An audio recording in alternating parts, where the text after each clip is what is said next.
Ja, Susanne, jeg vil godt spørge dig om figuren Jørgen. Hvordan vil du karakterisere ham? Altså, hvad mener du om hans skjulte dagsorden? Jeg synes, han er frygtelig interessant. Altså, jeg har altid interesseret mig for magtmennesker. Det har altid interesseret mig, hvad det var, der drev dem. Er det et godt projekt, eller er det et ondt projekt? Og man kan sige sådan her, for nu at være sådan firkantet med det, man kan sige sådan her med Jørgens projekt, er jo et ekstremt omsorgsfuldt og velment projekt. Men har man på nogen som helst ret til at gå ind og ville styre folks liv, frem for alt i bevidstheden om, at man ikke selv vil være der på det tidspunkt? Har man nogen ret til det? Og selvom man måske har ret i forhold til, at ens analyse af, hvad der vil være godt for dem, altså, det kan jo være, at analysen er korrekt, men giver det en alligevel ret til at gøre sådan? Ja. Og det synes jeg er enormt interessant, og det synes jeg ikke, jeg kender ikke svaret, men det er jo også en af grundene til, at det kan være sjovt at lave film, er også at stille spørgsmålene. Ja. Og jeg synes, en af de ting, som jeg gerne har ville have med den film faktisk, er, at folk diskuterede det. Altså, og har man ret til at være hemmelig omkring en så stor ting? Altså, i hver omfang må man være hemmelig med folk, som er tæt på en selv. Og hvilken ret har man til at... Fordi han på en måde vil han jo ikke belaste dem. Han vil gerne have, at de skal kunne være lykkelige og uskyldsfulde så lang tid som muligt. Men hvilken ret har han til at fratage dem muligheden for at sørge, når de har brug for det? Ja. Og det er jo lidt det, han gør. Så jeg kan ikke... Altså, jeg vil sige, jeg kan ikke rigtig tage stilling til, om det er vel eller jo. Jeg synes måske, at hans projekt er vellykket, men jeg synes ikke nødvendigvis, det er moralsk forsvarligt. Nej. Men jeg mener, han gør det jo godt. Også, man kan ikke sætte det op som et mønster for opførsel, men du i den historie, du har ville fortælle, der må man gå ud fra, at det er vellykket, ikke? At resultatet bliver positivt. Altså, han sørger jo for, at de får det. Han sørger for, at de alle sammen har hinanden, når han er død. Det sørger han jo for. De er jo mindre alene, end hvis han ikke havde lavet sit projekt. Og de er mindre fortabte, end hvis han ikke havde lavet sit projekt. Men samtidig må man sige, at altså, man kan jo godt stille spørgsmålet alligevel. Det er jo lidt ligesom man kan have som forældre, i hvor højt omfang har man ret, til at gribe ind i menneskers liv? Ja. Så med hensyn til Jakob, i hvor høj grad opfatter du hans idealisme som en sådan ren virkelighed, en kompensation for et liv, som på mange måder er mislykket på det personlige plan? Altså nu skal jeg lige skynde mig at sige, at jeg synes, uanset ens motivation for at gøre noget fornuftigt for andre mennesker, så synes jeg, det er alt ære værd. Altså, jeg har det lidt sådan, så jeg synes ikke, vi skal gå ind og moralisere over. Altså, hvis der er... Altså, han arbejder på det børnehjem, og det redder rent faktisk en masse børn. Uanset hvad hans personlige motivation er, så synes jeg, det er et faktum, som er alt ære værd. Jamen, jeg synes ikke, der er noget, man skal. Jeg kan ikke sige, at han bare kompenserer. Jeg kan sige, at han måske i virkeligheden savner noget i sit liv, som han ikke prøver at få. Altså når han bor der i Indien, så tror jeg, at han måske har et personligt savn efter nærhed og efter en form for voksenkærlighed, som han ikke får. Og som han ikke gør noget for at få, som han måske er nervøs for i en eller anden form. Men jeg kan ikke sige, at jeg synes, at det gør hans projekt mindre værdifuldt. Nej, det er klart. Men belysningen er meget positiv, synes jeg, i starten på Jakob. Men han kommer til, netop fordi han kontrasteres med Jørgen, kommer til at stå som sådan lidt gold og enspænder type, ikke? Jo, altså ikke så generøst i virkeligheden. Det der med, at han skal altså om på den anden side af kloden for at gøre noget godt for sine medmennesker, ikke? Fordi han, er det en tolkning, som du vil skrive under på, eller er den lidt for enkelt? Nej, men altså det er klart, at der ligger jo en form for, nu har vi vores fordomme, det dumme rige svin og den gode altruistiske hjælpearbejder. Og når som du selv siger, belysningen skifter lidt, så bliver tingene lidt mere tvetydige og lidt mere ambivalente. Ja. Og der er der ikke nogen... Altså, Jørgen er en mand, der gør det, han føler, han skal gøre. Og Jakob er ikke nødvendigvis en mand, der gør det, han føler, han skal gøre. Jakob er en mand, som gør måske 60% af, hvad han har lyst til at gøre. Og det er klart, at de sidste 40% har man da må man da stille spørgsmålstegn ved. Man må da stille spørgsmålstegn ved, om man ikke har et ansvar over for at leve sit liv også. Og det tror jeg, det er det, der kommer til at ske med Jakob, det er, at man føler, ja, det er sgu meget godt alt sammen, men hvor har du selv været, og hvad er det, du... Ja. Altså, hvad er det, du selv vil? Ja. Hvor er dit... Ja. Altså... Men jeg synes, Mads Mikkelsen, han får det så fint frem, fordi han... Lige fra starten er der noget melankolsk over ham, ikke? Og det er det, der gør figuren stærk også for mig, ikke? At nok er han idealist og det er fint, ikke? Men han er også... Ja, han er en mand, der bærer på en eller anden form for sorg eller mangel, ikke, i sit liv. Ikke? Ja. Så tror jeg, vi skal lidt over i sådan det der nok så bekendte familietema. Der er alle dine film, de handler på en eller anden måde om familien. Det kan man nok ikke komme udenom. Men holdningen til familien er meget forskellig fra film til film. I dine 2 sidste film er der en klar tematisk parallel. Altså i begge film sætter du en dansk familie op mod en global udfordring. Altså krigen i Afghanistan, i Brødre og fattigdommen i Indien efter brylluppet. Hvorfor har du sådan udvidet din familietematik på den måde? Jeg tror, jeg er meget optaget af det. Jeg er ekstremt optaget af hvordan vi kan holde fast i sådan nogle etiske værdier, som virkelig er vigtige og værdifulde i en verden, som er så ekstremt sådan omskiftelig og sammensat. Og hvordan vi også kan med vores etiske værdier favne den verden. Ja. Og måske også blive lidt gladere for os selv. Altså blive lidt gladere for, hvor privilegeret vi er og sådan noget. Ikke? Ja.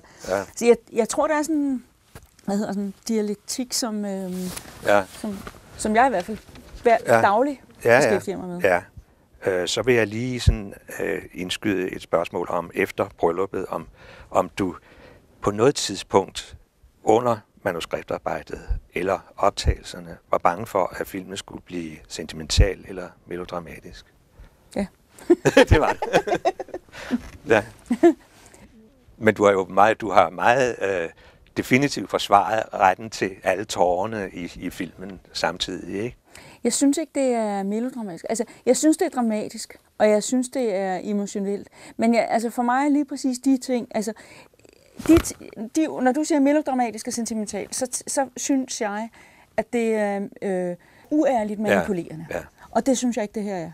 Og det synes jeg ikke, det har været på noget tidspunkt. Nej. Og derfor så oplever jeg det ikke sådan. Altså, jeg synes godt, der må godt være følelser, men de skal bare være begrundet af en sandhed. Altså, det er jo egentlig noget, at man, altså, ligesom visse tv-serier, at man ser nogen, som sidder og tuder og skriger, uden at på nogen som helst måde have forståelse for, hvorfor de gør det.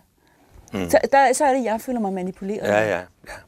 Så vil jeg så netop i forlængelse af det snakke lidt om noget af det, der sådan netop kendetegner dig, synes jeg, og dine film. Og det er sådan en særlig evne til at bringe personerne i intim, følelsesmæssig øjenhøjde med tilskueren. Ofte med sådan en snert af humor. Og altså, det er noget med, at tilskueren bliver hurtigt dus med personerne i din film. Mm. Men nu er der sådan en skuespillerinde som Stine Fischer Christensen der, ikke? Altså som jo... Hun skal spille en sart figur, og hun virker også sart, ikke? Altså, man kan næsten ikke forestille sig hende som en tof ung dame. Hvordan instruerer du hende i så faktisk meget vanskelige scene? Men det er sjovt, fordi faktisk er hun mere tof, end man tror. Men jeg mødes alene med skuespillere om morgenen og øver med dem og leger med scenen, hvor vi får lejlighed til at komme med dumme idéer og sådan noget der. Og det er faktisk der, mange af idéerne opstår. Altså den scene, det bliver en scene om en far og en datter, der møder hinanden for første gang. Men i virkeligheden er det en scene om at åbne en flaske vand. Ja, den er lidt stram. De skal lige have sådan en ordentlig. Flasken med vand står ikke i manuskriptet. Alt det der med, at man vil have noget at drikke, det står ikke i manuskriptet. Det er noget, når man begynder at øve scenen, så det er noget, som så opstår. Okay, ja. Og der er rigtig, rigtig mange scener, som får deres liv på grund af, at man lader virkeligheden trænge ind på ordene. Det er jo tit i virkeligheden, at situationen slet ikke handler om det, den handler om. Og det er tit det, som gør, at scener lever, hvis man er bevidst om det. Altså, det er jo tit, at når man skal købe en billet i et billetkontor, at det ikke handler om at købe en billet, men det handler om, at den ene er bare helt vildt optaget, at der var at få en besked på telefonen. Altså, at der er noget andet, som ligger ind over den verbale kommunikation. Og når man forstår det nogle gange i situationer, det er nødvendigvis det, de siger, men det er det, som de ikke siger, som styrer ordene. Så er det enormt nemt at få dem til at leve. Ja. Det kræver nogle fantastiske skuespillere også, men det er også meget at forstå det, som scenen ikke handler om, men som spiller enormt meget ind på det.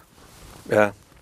Det er så forskelligt fra scene til scene, hvad det er, der virker, hvad det er, der gør det. Men det er altid, at der er noget andet end ordene. Og så nogle ting må være lettere på en vis måde at finde på, når man står i scenen, end når man sidder ved et manuskript. Jeg kan kun lave det i scenen. Jeg kan ikke lave det. Altså, og jeg tror faktisk, film er også noget, der opstår meget under optagelserne. Og jeg har svært ved at se, for eksempel, jeg er ikke specielt begejstret for film, som er alt for velarrangeret. Altså man kan se visse film, som er ekstremt komplekst sat sammen, er automatisk meget velarrangeret. Jeg kan ikke lide den. Jeg synes, det giver en meget mere stiv måde at spille på, fordi man netop ikke har kunnet suge ind af omgivelsen. Man ikke har kunnet tage, hvad det var, der nu var der. Jeg synes, den virkelighed, man hele tiden bliver konfronteret med, når man laver en scene, den er så suveræn. Så var der spørgsmålet om de der mange ultranære billeder i efterbrylluppet af øjne og sådan pludselige klip, sådan lidt ildevarslende og sådan antydende, at der er nogle ting, hvor vi skal lidt dybere ind måske, eller jeg ved ikke, hvad er deres funktion for dig? Nogle gange synes jeg meget tætte billeder er lidt ligesom totaler. Altså som ligesom meget, meget store billeder. At der kommer sådan en form for... På en måde kommer man lidt udenfor, samtidig med at man kommer endnu mere ind i. Og det er faktisk deres funktion. Deres funktion er sådan at være inde i deres øjne, men samtidig også gøre det mere abstrakt. Altså, det er ikke kun et ansigt, når man går så tæt ind i et øje. Det er også et mønster. Altså et visuelt mønster. Ja. Og det gør, at man måske kan være mere i følelsen og mindre i den konkrete udveksling. Det er jo et nærliggende spørgsmål. Nu har jeg lavet 3 meget alvorlige film med Anders Thomas Jensen. Og der er gået snart 7 år, hvor du ikke har lavet en komedie. I hvert fald ikke på dansk grund. Hvornår kommer den? Er det på tide? Er det, fordi, det kunne være på tide. Det synes min far også. Min far, nu må det være nok med det der. Nu skal du lave noget. Ja. Så kan han godt ærge sig over, at jeg er blevet for gammel til, at jeg automatisk efterlever ordren. Ja, det skal nok komme. Men jeg ved af erfaring, at jeg er bedst, når jeg er rigtig sådan nysgerrig efter noget materiale. Ja. Og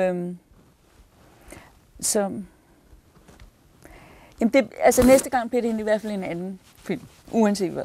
Ja, det er jo lidt pudsigt, fordi det var jo din største succes, den eneste ikke? Altså, blev almindeligvis opfattet som din mest helstøbte film også, ikke? Vellykket på alle punkter. Hvorefter du fluks begynder at lave en anden type film, som selvfølgelig også bliver godt modtaget, ikke? Så det kan man jo dårligt bebrejde dig i og for sig, ikke? Men alligevel er det mærkeligt, eller er det lidt slående.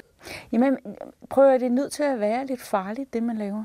Ja. Altså, hvis man selv skal være skærpet, og man selv skal være, yde sit ypperste, så er det nødt til at være lidt farligt. Ja, men komedien er også en farlig genre. Jamen, det synes jeg også. Prøv at høre her, jeg har absolut respekt for det, og jeg kommer også til at lave en komedie igen. Det ved jeg. Altså, jeg skal lave komedie igen, og Anders Thomas og jeg har også talt om det flere gange. Men om det skal være lige nu, det ved jeg så ikke. Nej. Altså, så vil jeg jo også sige, ikke, at det har jo været interessant med de 3 sidste film, at den eneste ene har jo kun fungeret i Danmark, i princippet. Lidt i Norden, men ikke rigtig noget, der rigtig har været interessant. Men det har været interessant med de 3 sidste film, at de faktisk, altså efter brylluppet er ikke åbnet i udlandet. Men den er blevet solgt for rigtig, rigtig mange penge allerede, ikke? Ja. Og de andre film er også blevet solgt og har været forholdsvis, altså så meget en dansk film nu kan være en succes i udlandet med tanke på, hvor lille sprogområdet er. Ikke? Altså, så har de faktisk været ret store succeser. Og så man kan sige, det er jo også meget sjovt. Det er jo også meget sjovt at se, om man kan, altså, at det virker inden for grænser, men det også virker udenfor. Ja. Og komedier rejser altså dårligt. Ja. Det er der ikke nogen tvivl om, det gør de. Så der er sådan en... Om den store succes ligger det det er klart, i Danmark ja, men hvis du ser på det samlede billede, så er jeg ikke sikker på, hvor den store succes egentlig ligger. Det tror jeg ikke, man kan sige så entydigt. Nej. Men især med brødre og efter brylluppet, ikke, der har det slået mig, og måske næsten især efter brylluppet, at der ligger også sådan en bestræbelse hos der, som er sådan, man kan sige en ny her for sig, sådan i og sådan tæller tale. Altså, nu skal I høre, ikke? Her. Sådan en fortælling om det klassiske der omkring lejrbålet, ikke? Vi starter et sted, og så kører derud, ikke? Som ikke nødvendigvis er så udbredt internationalt. Altså, jeg kan huske, jeg læste en engelsk kritiker, der var glad for netop brødre, fordi der fik vi sådan en gammeldags fortælling i klassisk forstand, ikke? Der har jo været en tendens til, at der har godt nok været Hollywood-film, som var gammeldags fortællinger, men der har jo været en tendens til alt, hvad der ikke har været totalt bredt. Ja. Det har været meget, meget fragmenteret og ustruktureret og sådan noget der. Jeg kan også godt lide det i film, men jeg må indrømme, at jeg er meget svag, for jeg kan også godt lide romaner, som bringer mig et sted hen. Jeg kan godt lide det, altså, og jeg kan godt lide film, der gør det, og jeg tænker i dem. Og det er tit, jeg sidder og klipper en film og ender at se en film, og tænker, okay, hvorfor gjorde de ikke sådan og sådan og sådan? Jamen også fordi faktisk er film ikke et særligt kompliceret medie. Og jeg tror, man skal acceptere det ikke af det. Jeg synes ikke, det er et oplagt kunstmedie. Det må jeg jo indrømme, det synes jeg ikke, det er. Men det er da kompliceret at lave en god film, ikke? Det er det ikke. Altså, det kræver mange former for kompetencer og få alle de enkelte dele til at gå op i en højere enhed. Og så en masse held. Er du klar over, hvor mange sindssygt gode instruktører, der går i gang med et sindssygt godt manuskript, og så bliver det ikke rigtig godt alligevel? Altså, det er også, og det er ikke kun kompetence, og det er ikke kun mangel på vision. Det er også, at der er altså også nogle mærkelige størrelser, som skal gå op. Nå jo, men det er jo det, der egentlig er det interessante, synes jeg, ved film, ikke? At det er jo så meget mere end manuskriptet, ikke? Altså, det er jo det, der gør det til film, ikke? Ellers kunne man jo bare udgive manuskriptet. Og så... Manuskriptet er skelettet, og så skal alt det kød, der kommer på, det skal virkelig kunne, det skal virkelig være stærkt og muskelfyldt, ikke? Ja. Men det er da helt vildt sjovt at lave det. Altså, det er da sindssygt sjovt at lave det. Det er det. Hvilken etape kan du bedst lide? Jeg kan dårligst lide den lige før optagelserne, hvor der er 1 milliard spørgsmål. Hvor man lader som om, at det gør enormt stor forskel, om det er det ene eller det andet. Og altså, at det er sådan noget, det er 300 spørgsmål hver dag. Hvor virkelig mange af dem gør egentlig ikke nogen forskel, men for at folk kan arbejde videre, er man nødt til at tage stilling til en masse ting. Det er det, jeg dårligst kan lide. Ja. Så synes jeg optagelserne, jeg kan godt lide at arbejde med skuespillerne. Jeg kan godt lide at få scenerne til at leve. Og så elsker jeg klipningen. Altså jeg elsker at samtidig med det er også der, hvor man ligger og har ondt i maven om natten og er sikker på, at nu er det bare ikke lykkes. Den der angst for, at det ikke lykkes, den er der hele tiden. Hele tiden. Altså, og jeg tror aldrig, man slipper af med den. Og jeg tror aldrig, man tænker, hold da op, nu kører det bare. Det tror jeg aldrig, man kommer til at gøre. Jeg kommer i hvert fald aldrig. Jeg er rædselsslagen for, at det ikke lykkes hver gang. Men samarbejde med skuespillerne, er det ofte traumatisk for dig? Eller Nej. Det har jeg ikke indtryk af. Nej, det er det heller ikke. Jeg synes, det er enormt sjovt. Og jeg har enormt...